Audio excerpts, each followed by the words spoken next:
Hello friends, ఈరోజు ఈ వీడియోలో Telangana state medical PG degree and diploma courses admission కోసం convenor quota round 2 web options notification release చేశారు. ఈ నోటిఫికేషన్ ప్రకారంగా స్టూడెంట్స్ డిసెంబర్ 25వ తారీఖు ఉదయం 9 గంటల నుండి డిసెంబర్ 27వ తారీఖు ఉదయం 6 గంటల వరకు వెబ్ ఆప్షన్స్ పెట్టుకునే అవకాశం ఉంది.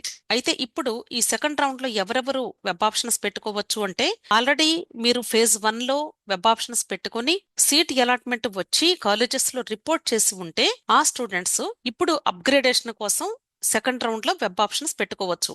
అలాగే ఒకవేళ మీరు ఫస్ట్ రౌండ్ లో సీట్ అలాట్మెంట్ రాకపోతే ఆ స్టూడెంట్స్ కూడా సెకండ్ రౌండ్ లో మరలా ఫ్రెష్ గా వెబ్ ఆప్షన్స్ పెట్టుకునే అవకాశం ఉంది. అయితే మీరు గుర్తుంచుకోవాల్సింది, ఎవరైతే అప్గ్రేడేషన్ కోసం పార్టిసిపేట్ చేస్తూ ఉన్నారో వాళ్ళు మీకు ఇప్పుడు సెకండ్ రౌండ్ లో అప్గ్రేడేషన్ వస్తే ఆ కాలేజ్ మాత్రమే మీకు ఉంటుంది.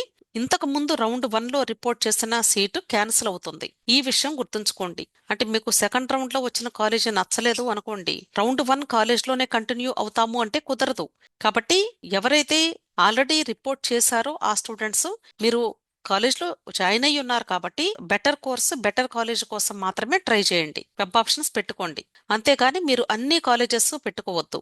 అలాగే ముస్లిం మైనారిటీ కాలేజెస్ లో కేవలము ముస్లిం మైనారిటీ కేటగిరీ స్టూడెంట్స్ కి మాత్రమే సీట్స్ ఇస్తారు. కాకపోతే ఈ ముస్లిం మైనారిటీ కేటగిరీ స్టూడెంట్స్ మిగిలిన అన్ని కాలేజెస్ లో కూడా మీరు వెబ్ ఆప్షన్స్ పెట్టుకునే అవకాశం అయితే ఉంది. ఈ రౌండ్ కు సంబంధించి మనకి సీట్ మ్యాట్రిక్స్ కూడా రిలీజ్ చేశారు. Seat matrix KNR UHS official website లో మీకు అవైలబుల్ గా ఉంది. ఒకసారి సీట్ మ్యాట్రిక్స్ చూసుకోండి. అయితే ఒక్కొక్కసారి సీట్ మ్యాట్రిక్స్ లో ఉన్న సీట్స్ ని యూనివర్సిటీ వాళ్ళు వాళ్ళకు అనుగుణంగా కొన్ని చేంజెస్ చేసే అవకాశం కూడా ఉండొచ్చు. అంతేకాదు రౌండ్ 1 లో రిపోర్ట్ చేసిన స్టూడెంట్ ఇప్పుడు అప్గ్రేడేషన్ వచ్చి చేంజ్ అయినప్పుడు ఆ సీటు కూడా మీకు వర్చువల్ వేకెన్సీ క్రింద క్రియేట్ అయింది. కాబట్టి మీకు సీట్ మ్యాట్రిక్స్ లో ఉన్న సీట్స్ మాత్రమే కాకుండా మిగిలిన అన్ని కాలేజెస్, అంటే మీకు వెబ్ ఆప్షన్స్ లిస్ట్ లో ఎన్ని కాలేజెస్ అయితే అవైలబుల్ గా ఉంటాయో అన్ని కాలేజెస్ ని కూడా మీకు నచ్చిన ఆర్డర్ ఆఫ్ ప్రయారిటీ ప్రకారంగా పెట్టుకోండి. అంటే అన్ని కాలేజెస్ పెట్టుకోమని చెప్పడం లేదండి, మీకు నచ్చిన విధంగా పెట్టుకోమని చెప్తున్నాను. ఇప్పటి వరకు సీటు ఎక్కడ రాకపోతే ఆ స్టూడెంట్స్ ఎప్పుడైనా సరే more number of web options పెట్టుకుంటే సీట్ వచ్చే అవకాశాలు ఉంటాయి. అలా కాకుండా ఆల్రెడీ ఫస్ట్ రౌండ్ లో సీట్ అలాట్మెంట్ వచ్చి జాయిన్ అయిన స్టూడెంట్ అప్గ్రేడేషన్ కోసం పార్టిసిపేట్ చేసేటప్పుడు మాత్రం మీరు చాలా జాగ్రత్తగా తక్కువ కాలేజెస్ తక్కువ కోర్సెస్ పెట్టుకుంటే బెటర్. ఎందుకంటే ఆల్రెడీ ఒక సీట్ వచ్చేసింది కాబట్టి మీకు ఇంకా బెటర్ గా ఏది కావాలి అనుకుంటున్నారో అది మాత్రమే పెట్టుకోండి. అలాంటి సందర్భంలో మీకు నచ్చిన కాలేజీ అలాట్ అయ్యింది కాబట్టి అవకాశం ఉంటే మీరు డెఫినెట్ గా తప్పకుండా అక్కడికి వెళ్లి జాయిన్ అయ్యే అవకాశం ఉంటుంది. ఒకవేళ మీకు తెలియక, అంటే మీకు నచ్చినటువంటి కోర్సెస్ కాలేజెస్ కూడా పెట్టుకున్నారు అనుకోండి, అప్గ్రేడేషన్ లో సీట్ కి అలాట్ అయింది అంటే ఫస్ట్ రౌండ్ సీట్ క్యాన్సిల్ అయి ఉంటుంది. కాబట్టి సెకండ్ రౌండ్ లో ఏది వస్తే దానికి వెళ్ళి జాయిన్ అవ్వాల్సి ఉంటుంది. అలాగే ఇక్కడ మోస్ట్ ఇంపార్టెంట్ పాయింట్ చెప్తూ ఉన్నారండి, ఎవరైతే స్టూడెంట్స్ ఫస్ట్ రౌండ్ ముందు వెబ్ ఆప్షన్స్ ప్రాసెస్ అప్పుడు వెబ్ ఆప్షన్స్ పెట్టుకోలేదో ఆ స్టూడెంట్స్ ఇప్పుడు సెకండ్ రౌండ్ లో వెబ్ ఆప్షన్స్ పెట్టుకోవటానికి వీలు లేదు, ఎలిజిబిలిటీ లేదు. అంతేకాదు మీరు ఒకవేళ ఫస్ట్ రౌండ్ లో వెబ్ ఆప్షన్స్ పెట్టుకుని సీట్ అలాట్ అయిన తర్వాత మీరు కాలేజెస్ లో రిపోర్ట్ చేసి ఉండి ఉండకపోయినా సరే ఆ స్టూడెంట్స్ కూడా ఇప్పుడు మీరు వెబ్ ఆప్షన్స్ పెట్టుకునే ఎలిజిబిలిటీ లేదు. అర్థమైంది కదా? These 2 are very very important points. అంటే ఫస్ట్ రౌండ్ వెబ్ ఆప్షన్స్ పెట్టుకున్న స్టూడెంట్సే ఇప్పుడు సెకండ్ రౌండ్ లో వెబ్ ఆప్షన్స్ పెట్టుకునే ఎలిజిబిలిటీ ఉంటుంది. అలాగే ఫస్ట్ రౌండ్ లో సీట్ అలాట్మెంట్ వచ్చి జాయిన్ అయినటువంటి స్టూడెంట్సే, రిపోర్ట్ చేసినటువంటి స్టూడెంట్సే ఇప్పుడు మరలా అప్గ్రేడేషన్ కోసం వెబ్ ఆప్షన్స్ పెట్టుకునే అవకాశం సెకండ్ రౌండ్ లో ఉంటుంది. అంతేకాదండి, ఇప్పుడు సెకండ్ రౌండ్ లో కూడా సేమ్ రూల్స్ ఉంటాయి.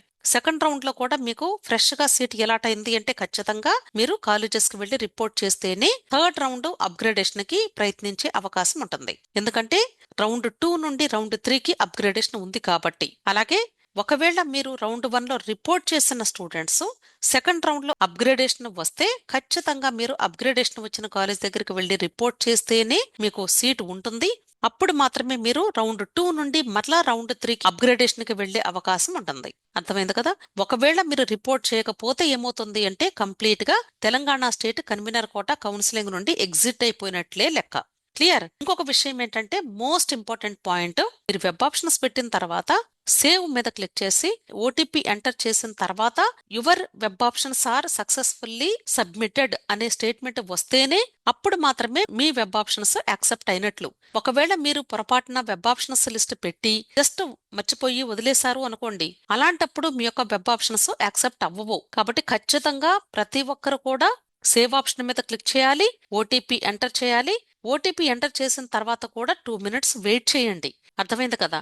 సో అప్పుడు మాత్రమే మీ యొక్క వెబ్ ఆప్షన్స్ సక్సెస్ఫుల్ గా సబ్మిట్ చేసినట్లు లెక్క. క్లియర్? అలాగే ఇప్పుడు మీకు 27వ తారీఖు ఉదయం 6 గంటల వరకు మాత్రమే వెబ్ ఆప్షన్స్ పెట్టే అవకాశం ఉంది కాబట్టి మీకు ఇమ్మీడియట్ గా నాకు తెలిసి మధ్యాహ్నానికల్లా 27 ఆఫ్టర్నూన్ లేదా ఈవినింగ్ కల్లా మీ రిజల్ట్స్ కూడా వచ్చేస్తుంది. సో ఎవరికైతే సీట్ అలాట్మెంట్ వస్తుందో ఆ స్టూడెంట్స్ కి మీ రిజిస్టర్డ్ మొబైల్ కి మెసేజ్ వస్తుంది, అంటే మీకు ఏ కాలేజ్ లో సీట్ అలాట్ అయింది అనేది. ఒకవేళ ఏదైనా అంటే టెక్నికల్ ఇష్యూస్ వలన మెసేజ్ రాకపోయినా వెబ్సైట్ లో మీకు పీడిఎఫ్ రూపంలో రిజల్ట్స్ అనౌన్స్ చేస్తారు.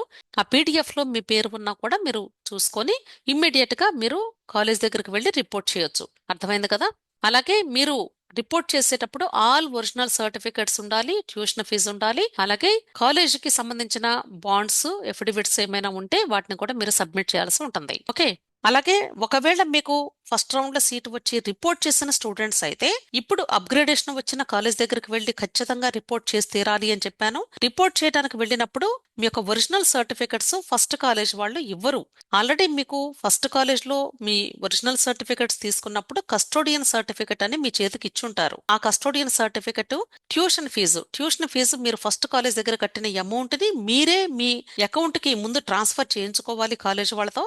ఆ తర్వాత మీరు సెకండ్ కాలేజ్ దగ్గరికి వెళ్ళి మరలా ట్యూషన్ ఫీజుని అంటే వాళ్ళు ఏ మోడ్ ఆఫ్ పేమెంట్ లో కట్టమంటే ఆ మోడ్ ఆఫ్ పేమెంట్ లో కట్టి మీరు రిపోర్ట్ చేయాల్సి ఉంటుంది. అంతేకాని college to college amount transfer చెయ్యరు, మనమే పే చేయాలి. ఓకే. అలాగే యూనివర్సిటీ ఫీ అంటే అలాట్మెంట్ ఆర్డర్ ని డౌన్లోడ్ చేసుకోవడానికి కట్టేటువంటి అమౌంట్. ఆ అమౌంట్ ఒకసారి కడితే రీఫండ్ చేయబడదు అని చెప్తున్నారు. అంటే ఇక్కడ గుర్తుంచుకోవాల్సింది ఏంటంటే ఒకవేళ మీకు ఫ్రెష్ గా సీట్ అలాట్మెంట్ వచ్చింది అనుకోండి, ఆల్రెడీ మీరు ఆల్ ఇండియా కోటాలో ఎక్కడైనా జాయిన్ అయి ఉన్నారు అనుకోండి, రిపోర్ట్ చేయడానికి నాట్ ఇంట్రెస్టెడ్ అనుకున్నప్పుడు అసలు మీరు దయచేసి అలాట్మెంట్ ఆర్డర్ ని డౌన్లోడ్ చేసుకోకండి. ఒకసారి అమౌంట్ కట్టి డౌన్లోడ్ చేసుకున్నారు అంటే ఆ అమౌంట్ మీకు తిరిగి రీఫండ్ చేయబడదు అని చెప్తున్నారు. అలాగే ఇక్కడ మీకు కొన్ని అంటే హెల్ప్ లైన్ నెంబర్స్ ఇచ్చారు, అలాగే మెయిల్ ఐడీస్ ఇచ్చారు. మీరు మెయిల్ చేసేటప్పుడు కేవలం మీ యొక్క రిజిస్టర్డ్ మెయిల్ ఐడి నుండి మాత్రమే చేయాలి. అలాగే ఈ యాక్టివిటీస్ కేవలము ఉదయం 10:30 నుండి సాయంత్రం 5 గంటల వరకు మాత్రమే అవైలబిలిటీ ఉంటుంది. అలాగే మీకు పేమెంట్ ఇష్యూస్ ఏమైనా వస్తాయి అంటే ఒక్కొక్కసారి ఏమవుతుందంటే మీరు అమౌంట్ పే చేసినప్పుడు ఆ అమౌంట్ డిడక్ట్ అయిపోతుంది కానీ మీకు ట్రాన్సాక్షన్ ఫెయిల్డ్ అని వస్తుంది. అలాంటప్పుడు ఇక్కడ ఇచ్చినటువంటి మొబైల్ నంబర్లో మీరు కాంటాక్ట్ చేయండి. ఫస్ట్ మీరు చేయాల్సిన పని ఏంటంటే అమౌంట్ రీపే చేసి అలాట్మెంట్ ఆర్డర్ డౌన్లోడ్ చేసుకోండి. ఆ తర్వాత మీకు విదిన్ 1 week లో మీరు ఇంతకు ముందు అమౌంట్ కట్టినప్పుడు మీకు ఇంతకు ముందు డిడక్ట్ అయినటువంటి అమౌంట్ మీ అకౌంట్ కి డైరెక్ట్ గా క్రెడిట్ అవుతుంది. ఒకవేళ క్రెడిట్ అవ్వకపోతే అప్పుడు ఈ నెంబర్ కి కాల్ చేస్తే వాళ్ళు హెల్ప్ చేస్తారు. అర్థమైంది కదా? విష్ ఆల్ ది బెస్ట్ అండి. ఇంకా మీకు ఏదైనా డౌట్స్ ఉంటే టెలిగ్రామ్ గ్రూప్ ఉంది అని ప్రతి వీడియోలో చెప్తూ ఉన్నాను. టెలిగ్రామ్ గ్రూప్ లో జాయిన్ అయితే మీకు మీ డౌట్స్ ని క్లారిఫై చేసుకునే అవకాశం లభిస్తుంది. అంతేకాదు వీడియో నచ్చితే లైక్ చేయండి, మీ ఫ్రెండ్స్ కూడా షేర్ చేయండి. అలాగే నా ఛానల్ తప్పకుండా సబ్స్క్రైబ్ చేసుకోండి. Thank you.